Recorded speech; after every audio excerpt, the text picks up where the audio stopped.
Sir, part po noong reply ni VP Sara, yun daw pong ginawa niyang alleged threats against President Bongbong Marcos, etc., ay bahagi daw po ng freedom of expression.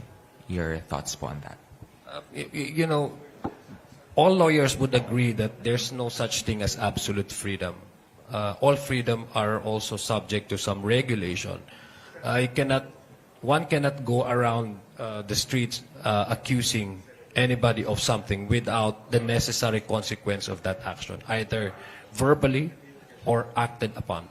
So the threat, as we have seen during the press con na pinatawag niya, nakita natin, direct threat yun sa presidente. It's not actually her utterances that should be focused on. It's the effect of that utterances on the person that is being threatened. No?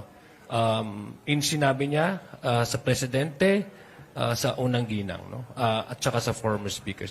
I think for someone who has that who enjoys a certain privilege, influence, and following, we should also take that into consideration.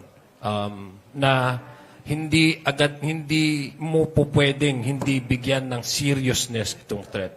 And even herself qualify the degree of threat actually saying these words, no? Siya mismo ang nagsabi, no joke. No joke. No? So, it's for the court's appreciation.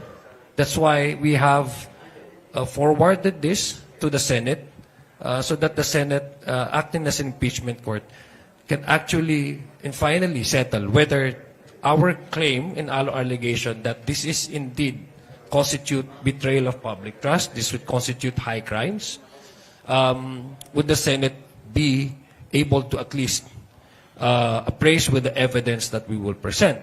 Now, mind you, we are confident that we have the evidence to present before the Senate. So it's for them to convince the impeachment trial na parte ito, saklaw ito, doon sa freedom of expression. Na wala dapat consequences sa pagbabanta ng tao.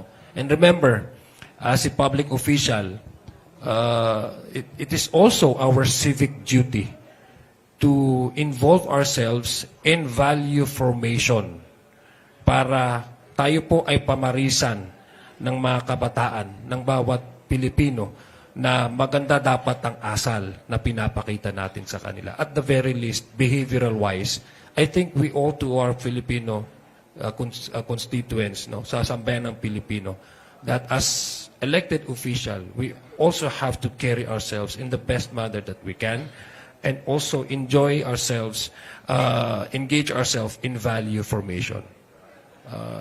To a very least, and the societal effect of the threats is nagiging nanonormalize yung pagbabanta sa kapwa-tao na hindi dapat yun nangyayari kanino man at maski anong oras.